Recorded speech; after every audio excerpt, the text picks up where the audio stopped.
It's been 1 year since the Trump administration launched the Golden Dome for America initiative in a January 2025 executive order. Since then, debate has swirled about the merits, feasibility, and scope of the initiative. I'm Kari Bingen, Director of the CSIS Aerospace Security Project. To have a conversation about the Golden Dome, I'm joined today by the Honorable Melissa Dalton, former Undersecretary of the Air Force and former Assistant Secretary of Defense for Homeland Defense, now a non-resident senior advisor with the Aerospace Security Project. Lieutenant General retired Dan Karbler, U.S. Army, former head of Army Space and Missile Defense Command, now a non-resident senior advisor with our Missile Defense Project. And my good colleague and friend, Dr. Tom Karako, Director of the CSIS Missile Defense Project. So what has happened over the last year? What do we know? What don't we know? What are the key issues surrounding the initiative? And what should we be watching for in the year ahead? We've assembled a top-notch group of substantive experts today with policy, operational, and technical experience, spanning military and civilian backgrounds, who importantly have worked across different administrations and can discuss areas of agreement and disagreement across the aisle. We will take audience questions, so please submit those online via the event page. You know, Tom, for those of us, or for those in our audience that may not be following Golden Dome or maybe tuning in here at CSIS for the first time, I think it's important for us to discuss what is it? What is the Golden Dome for America? And perhaps what do folks maybe misunderstand about the initiative? Yeah, well, I think, frankly, the word initiative is a good one. And it was the Strategic Defense Initiative back in the day. When it was first, it was 382 days ago when the Iron Dome for America executive order was put out. And I think we'll probably be getting into kind of what's been done and what hasn't been done. But I think it's important to emphasize that it's not a thing. It's not a program. It's not a single system. It's very much an initiative to, in the first instance, pull together what we have today in different and better ways, as well as develop new next-gen capabilities. It's absolutely overdue. The threat has multiplied and proliferated in all kinds of different ways. The threat spectrum of UAVs and cruise missiles and ballistic things and hypersonic glidey things, and yes, bombardment from space as well, has just exploded. And so I think in a sense, while there's a lot of debate, as you talked about, in terms of upsetting strategic stability, I think that the threshold is just how much has changed on the threat landscape and the need to adapt and evolve our defensive posture, not to supplant or replace deterrence, but rather to supplement it and to adapt to the new strategic environment, which includes a number of non-strategic, non-nuclear strategic threats as well. Well, and Melissa, you're a former Assistant Secretary of Defense for Homeland Defense. So how do you look at this Homeland Defense challenge, and where have you seen the threat evolve over your time, both in government and out of government? Yeah, thanks, Kari, and I completely agree with Tom's depiction of how fundamentally the scope and scale of threats to U.S. homeland has changed over the last 10 to 15 years, and that really requires a different mix of capabilities and approaches to address those challenges, whether that's modernized missile defense systems or a modernized nuclear deterrent, counter-UAS systems, cyber defenses, space-based investments. It really runs the full gamut of what's going to be required to address the challenges ahead. And within this context, the administration is making a deliberate choice in terms of how it defines and executes homeland defense, which is a bit of a considerable shift. They are choosing to make it more geographic, focused on this particular Western Hemisphere, rather than a layered approach that includes projecting power forward into regions around the world, holding the option open for targeted operations like we saw against Iran's nuclear facilities last year. And so in making this shift, are we recognizing that most of the threats to the homeland do not actually respect geographic boundaries, whether that's missiles or cyber attacks, and again, running the full spectrum there.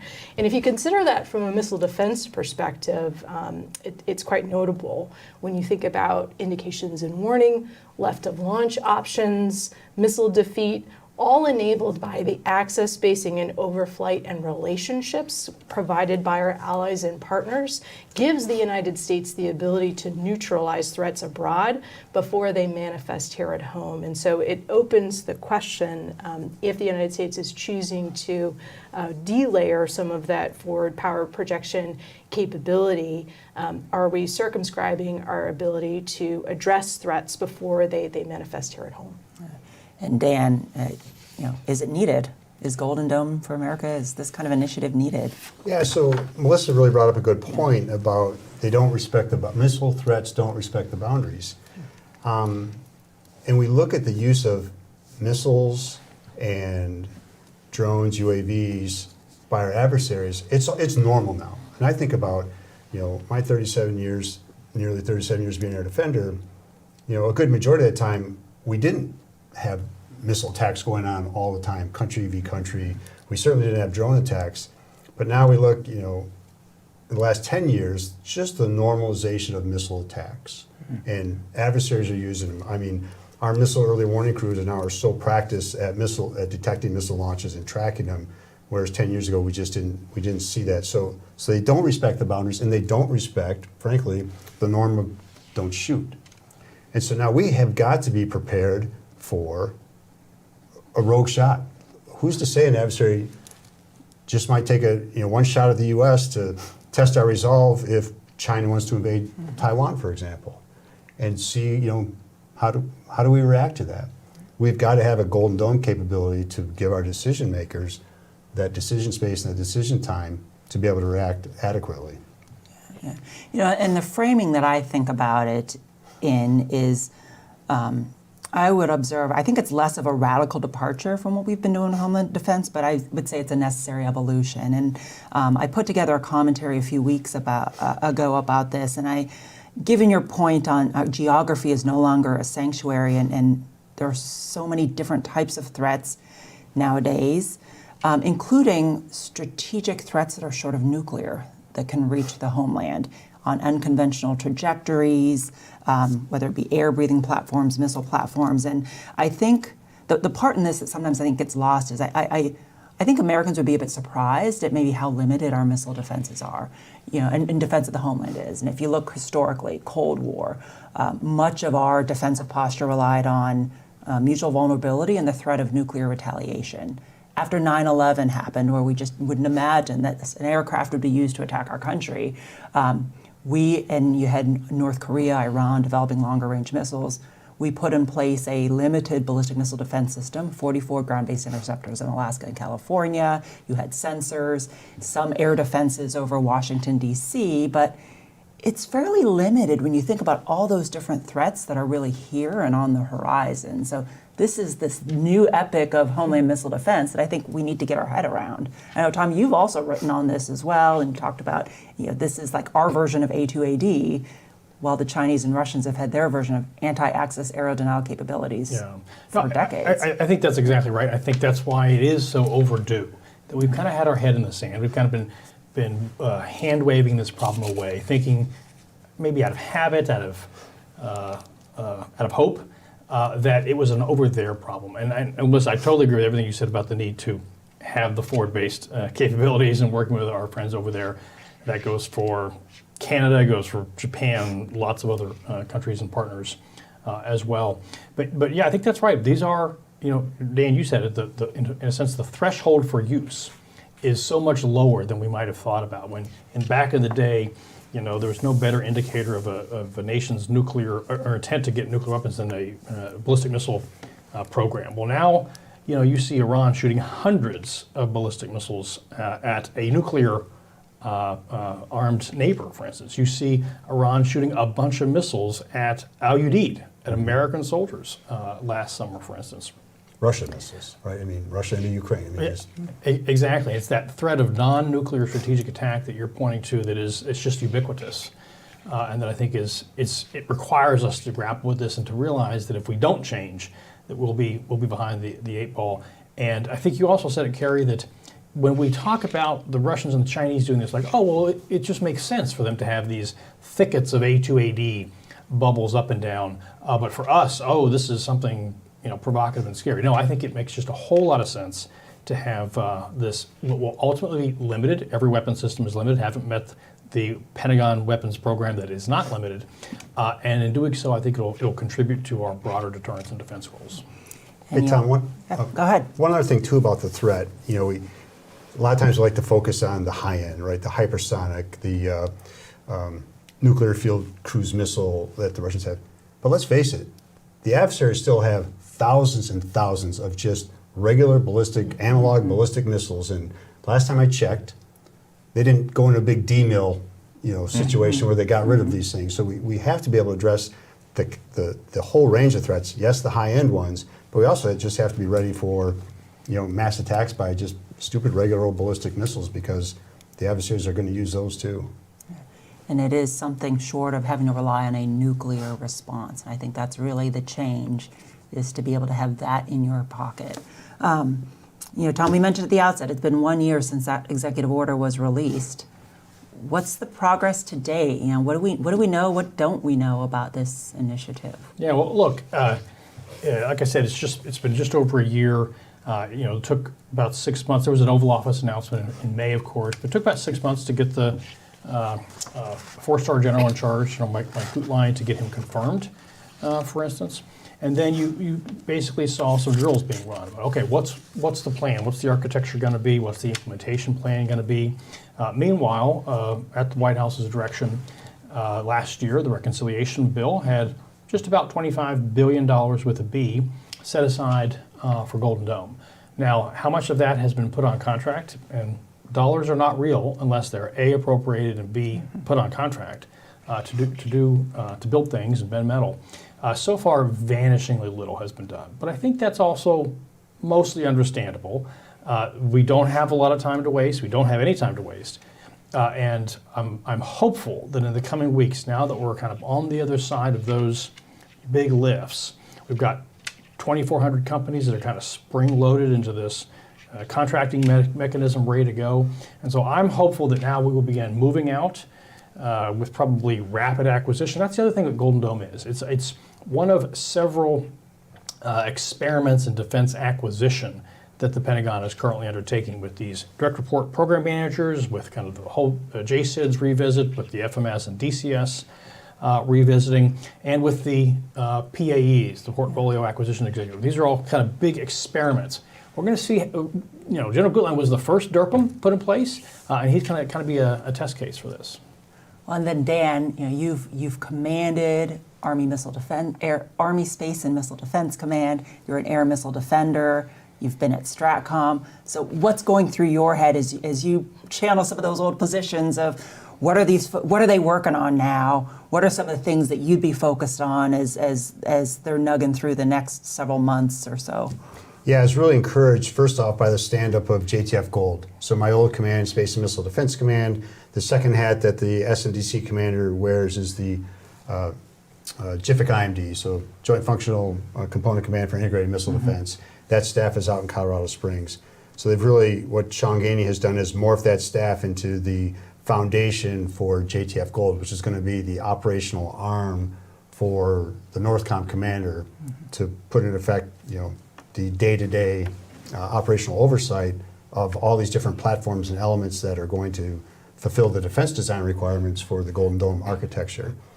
With that, when we saw Forces Command, U.S. Army Forces Command go away, and which stood up now as the Western Hemisphere Command, General Gainey took the opportunity to kind of take the air and missile defense forces that had formerly been underneath FORSCOM and bring those underneath Space and Missile Defense Command. He took the 263rd Army Air and Missile Defense Command and brought that underneath Space and Missile Defense Command. So you've seen him arm himself now with operational forces that he will have control over. So now he has got the ability to meet the architecture requirements, the defense design requirements that the NORTHCOM commander, General Gutlein, are coming up with, without having to go through the Forces Command, without really having to worry. I mean, you always have to worry about deployments to CENTCOM, but now he controls, that Space and Missile Defense Command commander in his JTF Gold hat, controls those operational forces. And I think that's a huge win, and it's really, really smart to have been done. And then Melissa, I'm going to ask you to channel your old role in policy, but then also as a service undersecretary. What do you think's going through their minds right now? What are the policy issues that they're working through? And then as a service that's under the DRPM, the direct report, what do you think they're working through? What kind of progress do you think they're making? Yeah, a lot of focus on this right now. First, from a policy perspective, there's the question of what will Golden Dome actually defend. There are many nodes across the United States and its territories that are important and vital for the nation, and being prioritized about how those will be defended and to what level and how persistently are really important policy questions to nail down from the get-go, because that then drives the focus and resource application that follows, and the technological design that also relates. So getting that right at the front end is really important. That is also going to be highly political. So the communication with Congress is going to be key, because inevitably these nodes of importance are in constituencies. And you can imagine the debates that might unfold when it becomes clear what might be defended and what might not be, and for what reasons. And so that constant dialogue with Congress and with state and local authorities to ensure that not just from a technical and operational perspective, but from a policy and political perspective, all of this is going to be knit together in a durable fashion is quite important.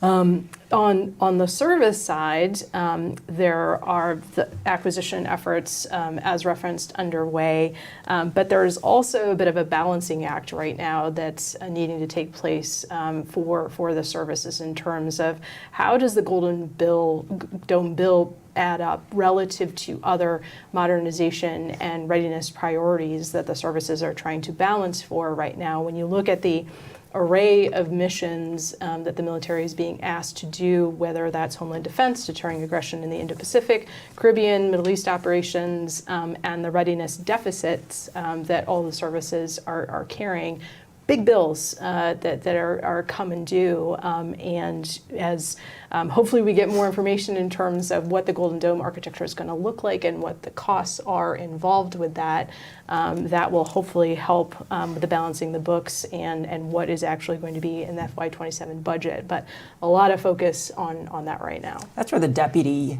you're always in that unenviable position Yes, of having to figure out DMAGs, to balance the books. And it's really hard. Yeah.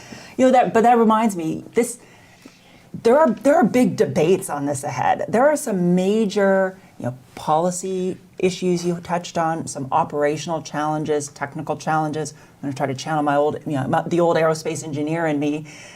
I'm going to come back to you, Melissa. Can you unpack a bit?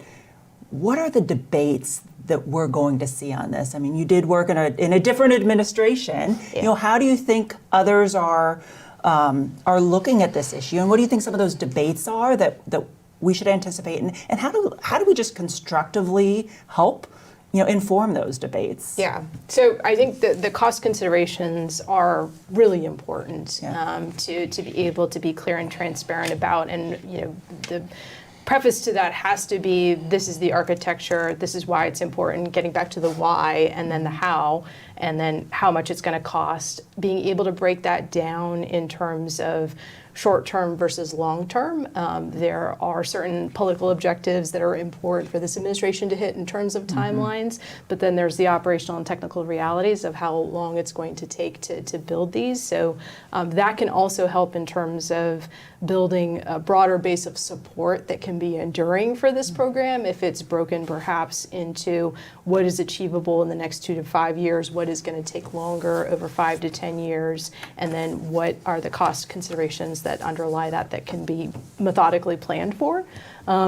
Then there is a set of strategic stability considerations that have also been raised by colleagues on the Hill that I have heard. And we also hear this more broadly in the policy debate. Will the fielding of Golden Dome prompt strategic stability concerns when it comes to China and Russia? And here I think it's important to anchor back to the threat environment and where we have seen China and Russia developed their own strategic and non-strategic capabilities over the last number of years, to include space-based capabilities. And you wrote a piece on this, right? I did, yes, with Clayton Swope a few months ago, that lays out what are the risks and opportunities from a strategic stability perspective of fielding Golden Dome.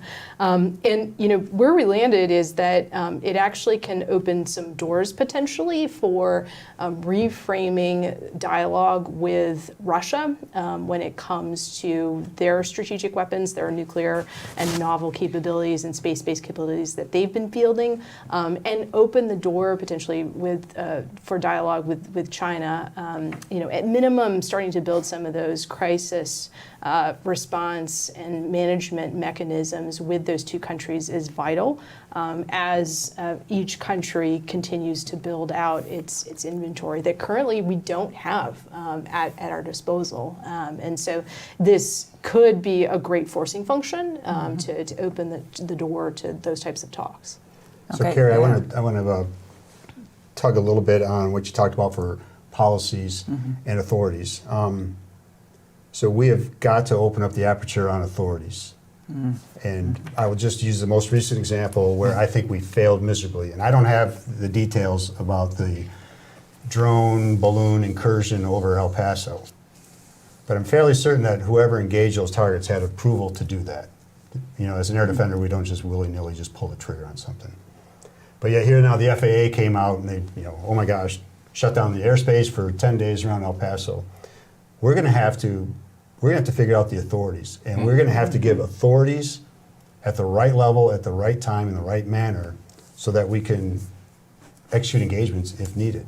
And we don't always have the best indications and warnings, so sometimes you've just got to be able to execute immediately because something pops up and you've got to address it before it strikes the assets. So whatever policies are in place have got to empower and push down the authorities to the lowest level possible. So again, so we can affect those engagements rapidly.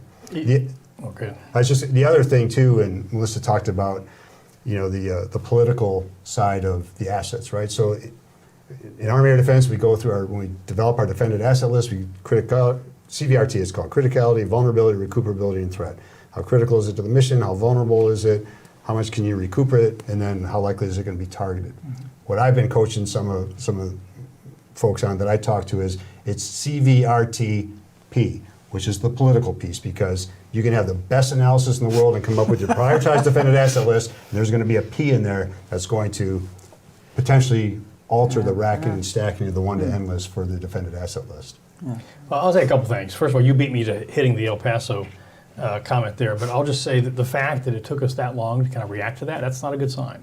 I remember when I first came to CSIS over 10 years ago, one of the first kind of roundtables I went to was sort of a FAA versus DOD on policy issues, right?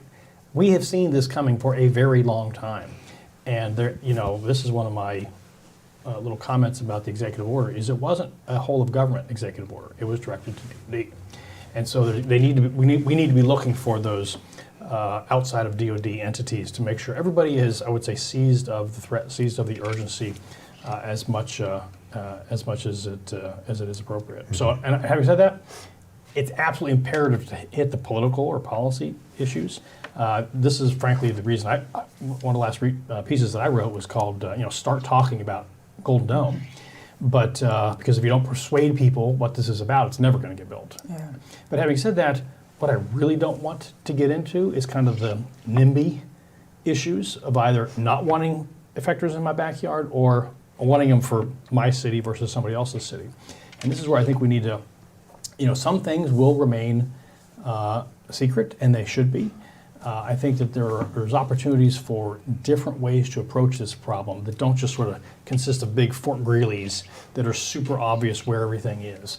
When Ukraine disperses its counter-UAS capability or its air defense capability, they don't tell the Russians where they're putting everything. And so I think there is as we think about North America, as we think about the homeland, a little bit more operationally as opposed to a sanctuary, we're going to have to think differently about that as well. And I'll just add a technical and engineering part to this. Yes, I'll nerd out for a moment, but I don't want to downplay how technically complex Golden Dome is. At the same point in time, I think, Melissa, to your point earlier, I mean, if you could break this down into manageable chunks or phases over time, it becomes much more feasible and doable. So, if we think about the near term over the next 3 years, assuming you can get money flowing on contracts and actually start buying systems and interceptors, you're largely looking at what is the kit I have today. Maybe I make some modifications to it, but it's largely now an integration, a networking, a battle management, command and control challenge. How do you stitch all those pieces, those sensors together? Then I think the longer term horizon, and you can field something that actually meaningfully improves Homeland Defense. Then that longer term horizon is more space-based interceptors, technology development that lowers the cost per shot, some of these other, maybe harder problems, but take it in chunks. The other thing that I'll throw out on the space piece, because I also want to get everyone's read here, is the lightning rod really has been space-based interceptors. I think the technology has evolved quite a bit since the 80s and Star Wars. But even in the last 20 years, there were a few different studies done in the early 2000s, and at the time, the assessment was this is technically feasible, but the math, the economics don't work out. As at the time in the early 2000s, the cost to launch was so expensive. We've driven that down now an order of magnitude or two. The amount of times that you can launch. I mean, SpaceX has blown that out of the water, where they're launching 150 times a year. And we can mass produce satellites now in ways that we never could 20 years ago. So, I think there are going to be big policy issues to think through, but technically, I want to go back and at least challenge those assumptions, because I think it's changed very much, and then that opens the door to just different ideas of what we can do on orbit. But I'd be interested in any of your takes on the SBI issue. No, I think that's right, and the chunk approach, if that's what we're going to call it, is beneficial because it helps build confidence in the approach over time. If you're building out that architecture and then you introduce the more technologically sophisticated elements that are going to take more time to develop in field, you're building a momentum as you go. It also opens the aperture for being able to evolve as the threat evolves. So this underscores the importance of the open architecture system to allow for some modularity and adaptation as we understand more about the threat and as it evolves. And Kari, you talk about launch, right? Launch is cheaper. We've never built anything in space to economies of scale, right? It's always been kind of unique, one-offs or two-off things. I believe that when we have the space-based interceptor solution, we start building those out to the quantities that start bringing the price down. And by the way, taking advantage of technology. I think some of the estimates that you see out there, where it's, trillions of dollars, is not taking into account that, hey, there's technologies out there for the interceptors that is not beholden to the old way of doing business. You add that in with the economies of scale that you get when you start to build out the scope. Hopefully, then you'll see the costs come down. Tom, can you address the cost issue? So back to the Golden Dome Reconciliation Bill funds. That again, almost $25 billion that we charted had. I think it's $5.6 billion for space-based interceptors and $7.2 billion for space sensors. So, that the word was accelerate in the executive order for the space sensors in particular, and yea, verily, that's what is most needful to be done. Having said that, I think we will get to not just proliferated space sensors, but frankly, proliferated space fires of various kinds, of which space-based interceptors for ballistic things and space-based interceptors for hypersonic glide things are a subset, and only a subset. But I think it's real important that, again, not only is this not the Soviet Union in the 80s or the ex-Soviet Union in the 90s, this isn't and shouldn't be framed as GPALS 2.0 either, right? Global Protection Against Limited Strikes. And I think here again, the explanation, the why, the big idea here just needs to be communicated. And I think there's a very compelling case for talking about the logic of space-based intercept of various kinds against, frankly, limited attack. Back to that not just the non-nuclear strategic attack, but also just limited nuclear coercive attack, for instance, that you can contribute meaningfully and raise the threshold. The threshold for use has been lowered, as we talked about, but you can raise the threshold for use by having enough capability to meaningfully affect an enemy's calculus. And I think there's goodness to that, and we don't have to.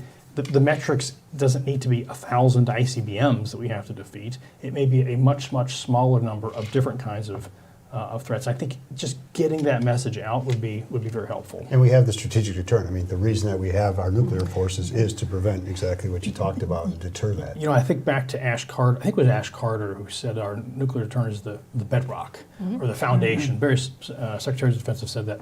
But in air defense land in Oklahoma, it's also Tornado Alley. And a foundation is what's left after the tornado takes the house. We need to make sure that we don't just have the foundation. We got to keep the house intact from these other non-nuclear things as well. Yeah. The other element to the space-based interceptor conversation that I think is important is how this fits into the context of the Space Force's evolution of its doctrine, the role of offensive space weapons potentially, and what that portends for the future of warfare and how the joint force interacts with the Space Force, how those capabilities are integrated into operational concepts and deterrence over time. I know CSIS is going to be undertaking some work over the next year in this regard, but it raises a lot of important questions beyond Golden Dome in terms of the role that space-based weapons are going to play in the future of how we fight and defend the homeland and deter aggression abroad. That's a great point. And even back on SBIs too, is I think we have to remember this is a layered defense system, so we're not asking the space layer to do it all. They would do some of it, and then if they miss, you have other layers, airborne, terrestrial layers that can also take shots. And then the other piece, Dan, I want to pick up on your earlier comments on integration. So much of this is just going to be an integration challenge of actually, to your point, stitching together all of these different sensors, fusing the data, making sure that one satellite that detects those incoming missiles, the next satellite or sensor knows that those are the same missiles and can track it all the way through. And then how do you do that massive orchestration, like we're probably seeing in Israel vis-a-vis Iran or in Ukraine? How do you allocate defensive assets, interceptors, to incoming threats, and doing that all at machine speed? So that requires a lot of testing, but I think the technology is there for us to do that. And I agree with you. I think some of the harder challenges then are going to be the policy and the cultural challenges of how do you integrate across authorities, how do you integrate across services. Yeah, I just heard, we actually have little golden domes in Bahrain and Qatar and areas where we have U.S. forces already deployed, Aegis, THAAD, Patriot, counter-UAS systems deployed, taking intercepts. So now the scope and range, geography of the U.S. obviously is bigger than Bahrain or Qatar, but we have demonstrated the capability to do it, and we've been attacked, and we've demonstrated the ability to defeat those attacks. So it's there. Frankly, we have to move off the dime a little bit. To Tom's point about the public discourse, if I could just share a little history. My father-in-law was the driver for the ARADCOM commanding general back when Sentinel and Safeguard were being deployed.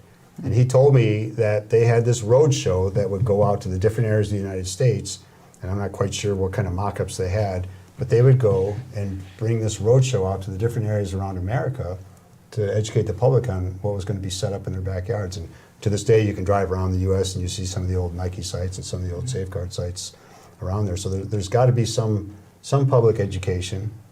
I think that this is kind of the more mundane and arcane, but all these platforms, all the equipment, it's got to go set up somewhere. So there's going to be some local governor or local mayor, city council, whatever, who's potentially going to have a slab of concrete or slabs of concrete. Well, no better way than to talk about, no better way to talk about than, hey, this is going to create some jobs for you. We've got to put some infrastructure in here because there's going to be some Golden Dome platforms that are going to get set up in your area. And people have got to be willing to welcome that in their backyard. To that point, in parallel, we have the modernization of the Sentinel, today's Sentinel program, the ICBM, and the need to coordinate at the community and base level to ensure that there's that level of bottom-up support for that initiative when it's been, 60, 70 years since we were digging holes in U.S. states. So perhaps there's an opportunity for some shared lessons learned in terms of the best practices of that community engagement that could be borrowed from Sentinel. I think there's an opportunity here that, the phrase missile defense has so much baggage attached to it. And I think that there's a different perception, for instance, of the phrase air defense or of countering drones and things like that. I think people get it. Like the drones and the aerial threats are just so ubiquitous that why wouldn't you want some kind of defensive capability there? So I think really emphasizing on the lower tier stuff, which is very much the garden variety, ubiquitous threat everywhere, is going to be important for the messaging and frankly steering away from some of the really high-end space-based ICBM, hypersonic stuff. I want to come back to the integration thing, however, which is pulling together these things and making them work together is no small undertaking. And this is, several years ago, the Biden administration kicked off the extremely important defense of Guam effort. And at the time, it was described as the perfect air and missile defense challenge. Well, guess what? And the reason it was the biggest challenge is we had to take THAADs and Patriot/IBCS and Aegis and some other systems and figure out how to get them to talk together. So on a very bad day, when Guam is hit by a complex and integrated Chinese attack in their backyard, we could do so efficiently, for instance. Well, take that over a much broader area, or at least over a number of bubbles across a broader area, and that's what you have the integration challenge for Golden Dome. That is a big deal.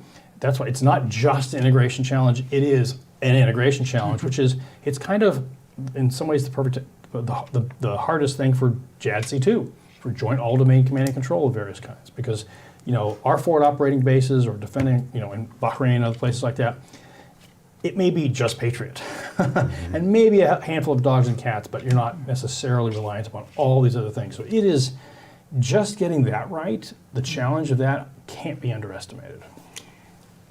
Technologically, I think we can do it. I do too. Here's, one of the things I think we'll have to also just watch here is, you have the traditional defense contractors, you have these upstart, emerging technology companies, non-traditional companies. We're going to need both, and I just can't stress enough. You have these traditional companies that know this mission so well. They've been doing it for decades. I mean, there are so many nuances and quirks to how these interceptors work, the seeker character. I mean, all the stuff that you know so well. But then pair that with these companies that have come up that know software, that know how to orchestrate across mass inventories worldwide. Yeah. How do you marry those two together for national security impact? How does the Uber app find, the most optimal driver? Something, a similar scale and sophistication for what's the optimal shooter for given threats. So if I can incorporate some questions here, Dan, I want to pick up on your comment on little golden domes worldwide. Somebody asks about how are the novel technologies of Golden Dome being tested elsewhere? There's a mention here of Ukraine. We talked Israel. You mentioned Guam.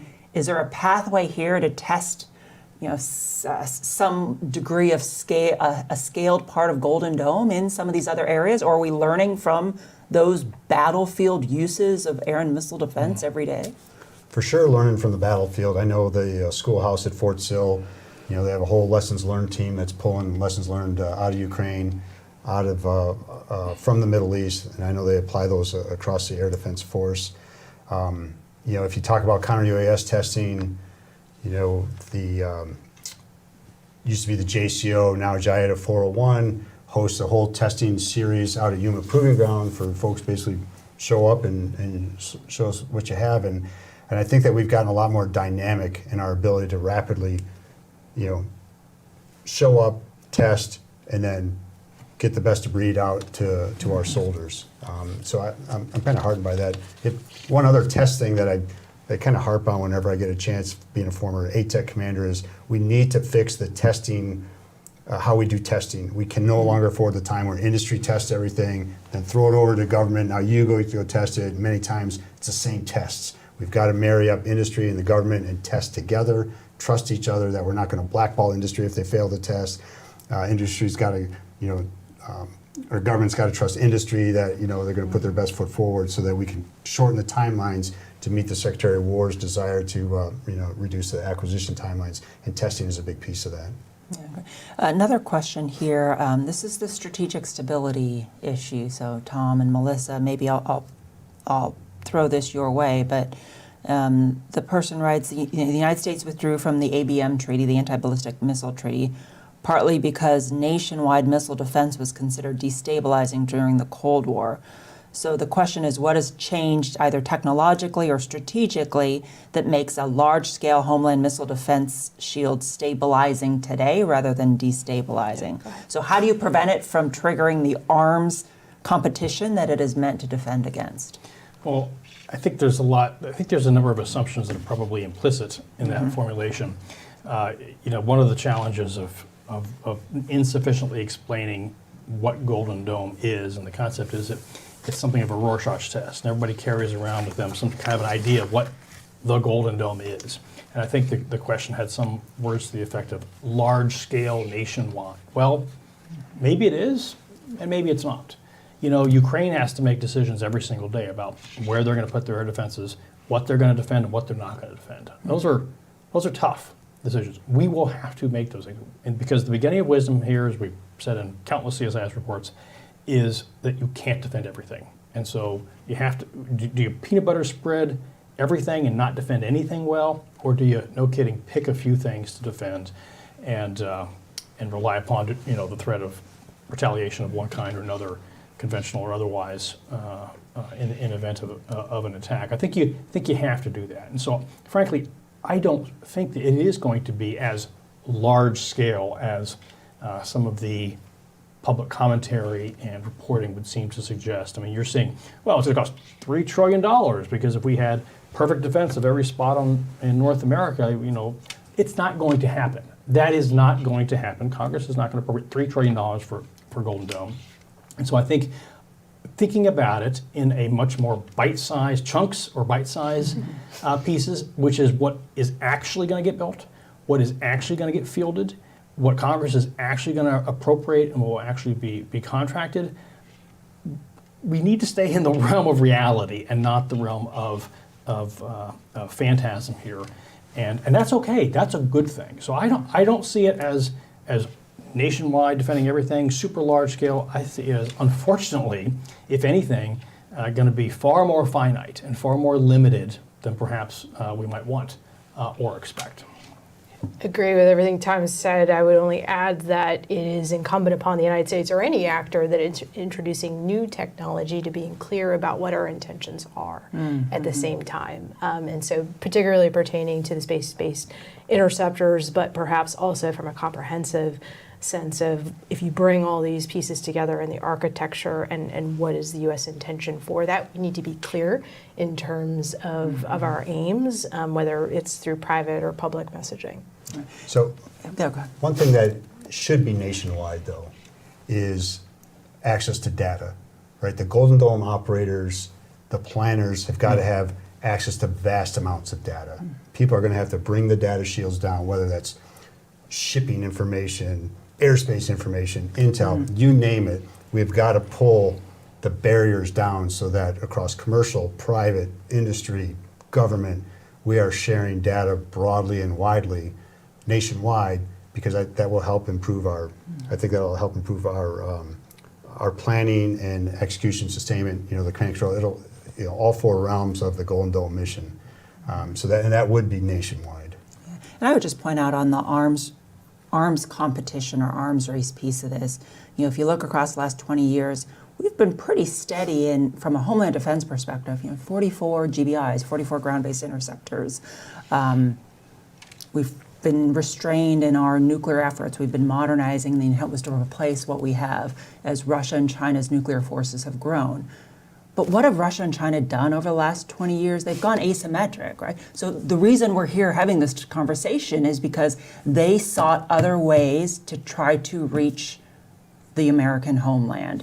Conventional missiles, hypersonics, or orbital bombardment systems from space, underwater vehicles, I mean, other ways to reach our shores. And that's the part that I think is different, that I don't think we only want, the only arrow that we would want in our quiver is a nuclear retaliation.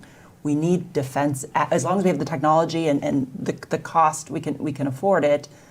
There are other ways to protect ourselves besides just solely relying on nuclear retaliation. And China has built its nuclear arsenal at the same time. Yeah. That's a great point. Yeah, Chaz Richard, right? Breathtaking. Yeah. Breathtaking. I think And is the their word. air and missile defenses Yeah, up and yeah, down yeah. the perimeter. So someone asked here about NATO. NATO is a burden-sharing partner. So let's open the floor to what role do we think the allies will play in a Golden Defense initiative? Well, I would again tout the fact that Canada was mentioned in the Oval Office thing last May, and that's appropriate. Canada's committed, I think, $40 billion Canadian over some period of time for modernizing the North Warning System.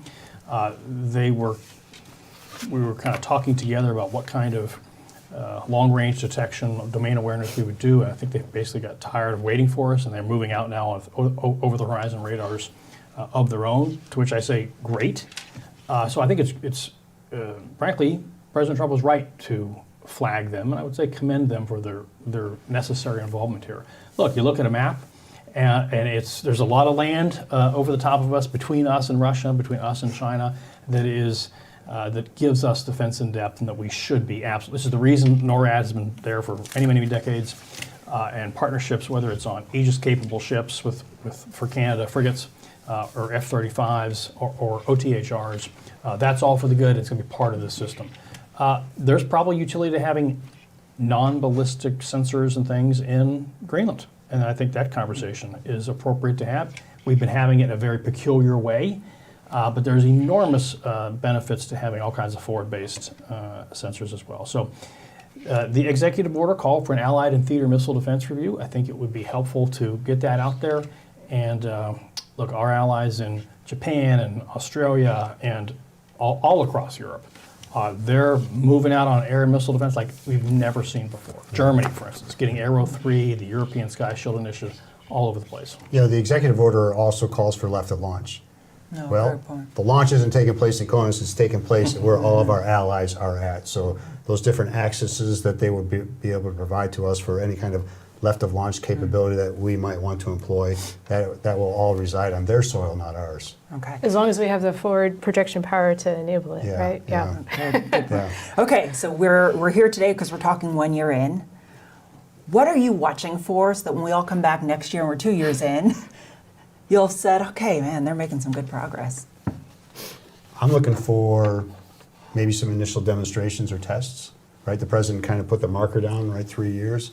So what kind of demonstrations or tests are going to be coming forward? You know, I think that will go a long way towards helping educate the public. And again, I don't know, you know, how public or private those tests will be, but helping educate the public, get congressional support, and for different successful test series as we come up to meeting the president's deadline. Tom? I'm going to look for contracts, and I'm talking in the next weeks and maybe a couple months that if we don't begin to see contracts, I'm going to start to get a little more nervous. You're definitely going to see some tests and that sort of thing. But I think more fundamentally and more politically, in the best way, what we need to see is widespread and bipartisan understanding of the basic idea of what we're trying to do here and how it contributes to deterrence in a way that makes sense. Because, you know, the politics change, the makeup of Congress changes over time, all that kind of stuff. Golden Dome should not be political. It should not be a lightning rod. The threats don't care whether you're blue or red, which state you're in, or what have you. The threats do not care at all. And so this kind of capability development needs to be sustained, and for it to be sustained, it needs to first persuade. The most persuasive thing is the threat itself. This should not be that complicated. But I will be looking for greater and more widespread understanding, and frankly, the absence of, let's just say, really misinformed and misleading and dumb comments about what it's, the phantasms of what it might be. I'm going to be looking for alignment across 4 ticking clocks. One is the political clock. This is a top presidential priority to try to get done in this term. There's the technical and acquisition clock. We talked about the chunks. How do you get to IOC? How do you get to FOC? What may take 5 to 10 years? How you square that? There's the operational clock. How can all the layers in vision be integrated, as we've discussed, and knitted together to pace with evolving threats? How is it going to be implemented domestically? How is it going to be implemented internationally? And what are all the relationships that are going to enable that? And then there's the resourcing clock. So beyond the cost question that we've laid out, can an uncertain appropriations process and ad hoc reconciliation bills get us there in terms of delivering the resources that are needed to fund Golden Dome programs? How much risk does the executive branch and industry have to assume given that dynamic? And then on the flip side, from a congressional perspective, what is the execution throughput and transparency that is going to be necessary from the executive branch and from industry in order to sustain congressional support through potential changes of power? So aligning those 4 clocks is going to be critical in the year ahead. Yeah, and mine was very similar to your too. It's for Golden Dome, or whatever you want to call it, but for enhanced homeland defense to endure and to be improved, you need bipartisan support. We have a midterm election coming up this year. If things change, you need to endure past then. 3 years from now, you need to endure past then. I think there's bipartisan recognition that we need to strengthen our homeland defense beyond what we currently have today. So I do hope as we look at the next 1 to 3 years that we can meaningfully field capabilities and then put in place the right technology investments so that we can scale that even further. But you're right, it starts with the bipartisan support and resourcing. Okay, last question for everyone. I thought we'd make this a little fun. We are very fortunate to have with us the general who advised the movie House of Dynamite, which, there's a message in there about homeland missile defense. So maybe I thought I'd start with you, Dan. Did House of Dynamite, what was your takeaway? What did they get right? What does it bode for? They got everything right. I was a tech advisor, so they got everything right.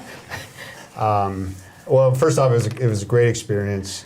It was not on my retirement to-do list at all. Was to work with Catherine Bigelow, Academy Award-winning director. Working with her was amazing. The cast crew just incredible.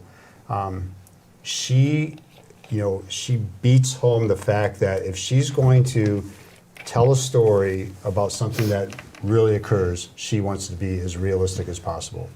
And so we did. And we made it as realistic as possible, given security classification guidance, given the desire to have a compelling movie. As Chaz Richards said, oh, you made a movie about a conference call. Great, kind of deal. That's what when I first told him what we were doing. He did screen the movie. He did enjoy the movie. But you had, real, R-E-A-L versus real, R-E-E-L. And as the tech advisor, you're always trying to strike that balance between the two to keep it intellectually, visually, and emotionally compelling to the audience. And I thought the movie did a great job with that. Tom, what was your takeaway? Well, we've talked about this. I need to get your autograph before we take off here. But look, whatever is the case about terms of the nuclear piece of it, it was hard to walk away from that and think, gee, why weren't there more options? At least I think in real life there would have been.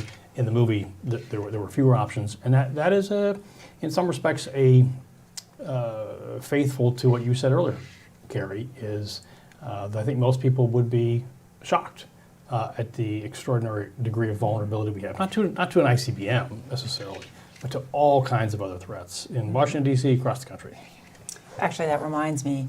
Dan, can you tell us now on the record, are GBIs, do they perform better than a coin flip? Yes, they do. Yes, they do. But I guess intercepting the missile at the 16-minute point in the movie would have been a really boring movie. Okay, Melissa, you were in this seat. You were the Assistant Secretary of Defense for Homeland Defense. What What was your take on this? Well, I love Admiral Richard's comment that you made about a conference call for those of us that have been privileged to listen in to such calls. I think it's mandatory viewing, frankly, because it really does provoke an important conversation. You can debate the particulars, but the overall premise is profound. And it gets back to the fact that the scope and scale of threats to the U.S. homeland have fundamentally changed, and we need to build an American consciousness of that. I think the biggest takeaway for me was the balance of responsibility rests with the civilian authority of decisions of this consequence, and we really need to ensure that our civilians get in their reps and steps and are training and exercising alongside of military counterparts for these types of events. Yeah, for me, it was similar for me as well. As the plot aside, is it has us all talking just about nuclear deterrence, about the important role that homeland missile defenses play, and the need for a president to have more options than just to be in that aircraft of, hey, we need to launch a retaliatory strike before we even know what's hit us. But there were two things for me as well from my time in the building that I just would like to emphasize that you see to some degree in the movie, but you don't entirely see.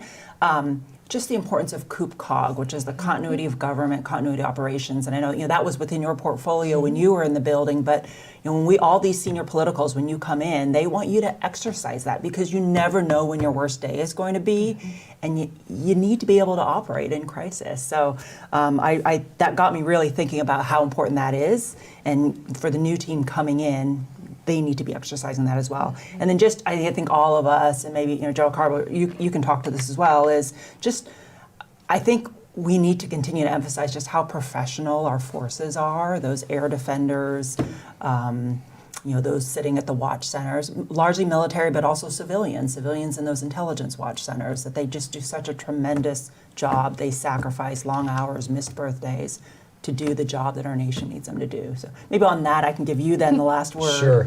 Yeah, and so the movie did touch on the human element of it, which we never do in our exercises. Right? Our exercises are go through the process, make sure you got the right communications, the right chain of command, going through the, providing the options the correct way.